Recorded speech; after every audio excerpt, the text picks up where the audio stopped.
Part of what I teach in this channel is that, as I always say, Filipinos, especially immigrant Filipinos from the motherland, speak more with their bodies. And it doesn't mean that they are less expressive, which is usually the misconception, but that they are using more their bodies to express. So, one of the viewers in this channel also shared that it would be helpful as much as I'm teaching how to read bodily cues. How do you speak your mind in Filipino relationships? I've written about pakikiramdam, which is attuning.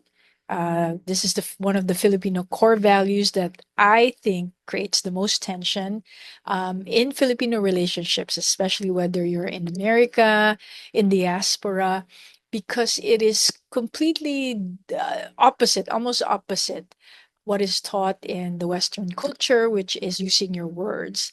Pakikiramdam is sensing someone with little or even absent of words. But someone shared with me, one of the subscribers, so thank you so much, that it might be helpful aside from me teaching about reading, sensing, pakikiramdam, and bodily cues, because Filipinos speak more through their bodies, talking about the immigrants and those born and raised in the Philippines. How do you speak your mind in Filipino relationships? So let me do a series today.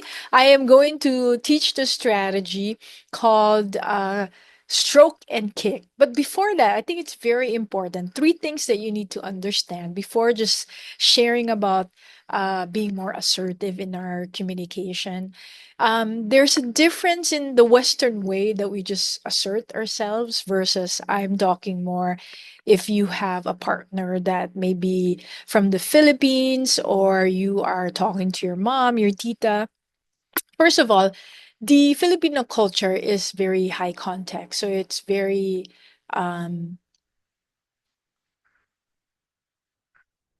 First of all, the Filipino culture is very high context. So if you're not familiar with that, more the Western culture, the Americas, I should say just the America, Canada, UK, are more low context. So meaning you are more direct, you express your need through words, needs met.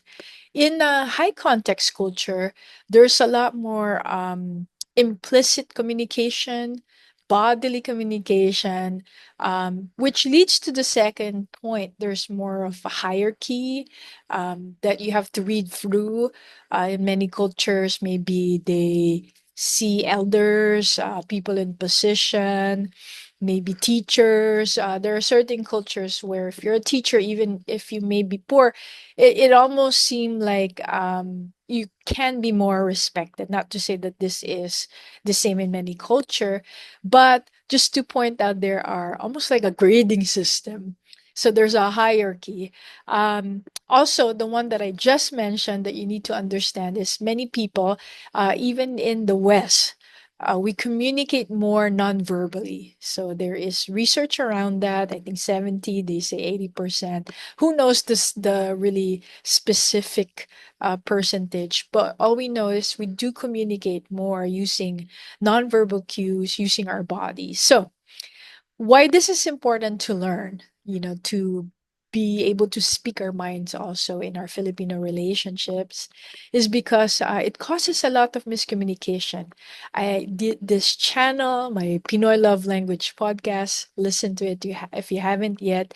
It's really we have that mission of finding a language that both the immigrant and children who have been born and raised elsewhere other than the motherland can communicate in a language that they both can feel that they're heard and understood.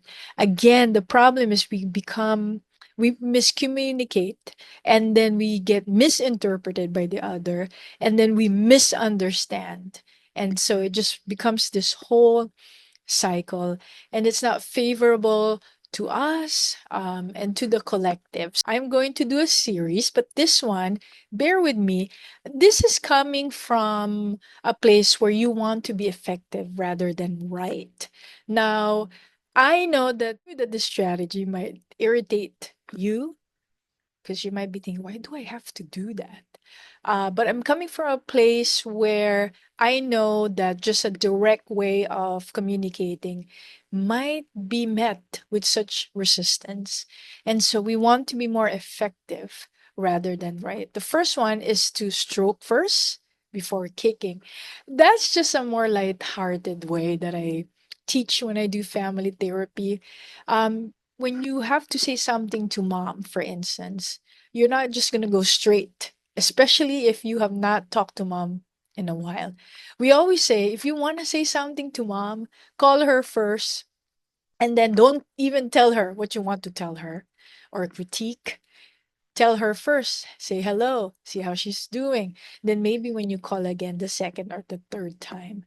That's sort of part of stroking. But in conversation, stroking is when you say something positive first, and before you get to the point of even if you're giving a constructive criticism.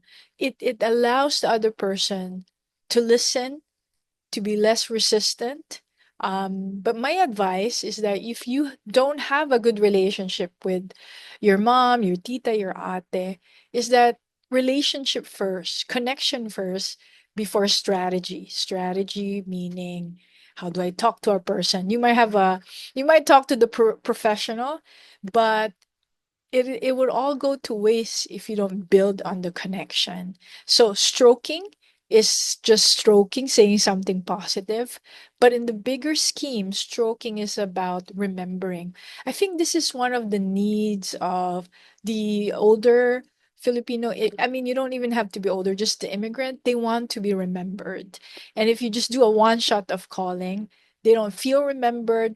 What happens is they make you remember what they have done for you, and then you feel bad, like like wow, this utang na loob, which is a common dialogue.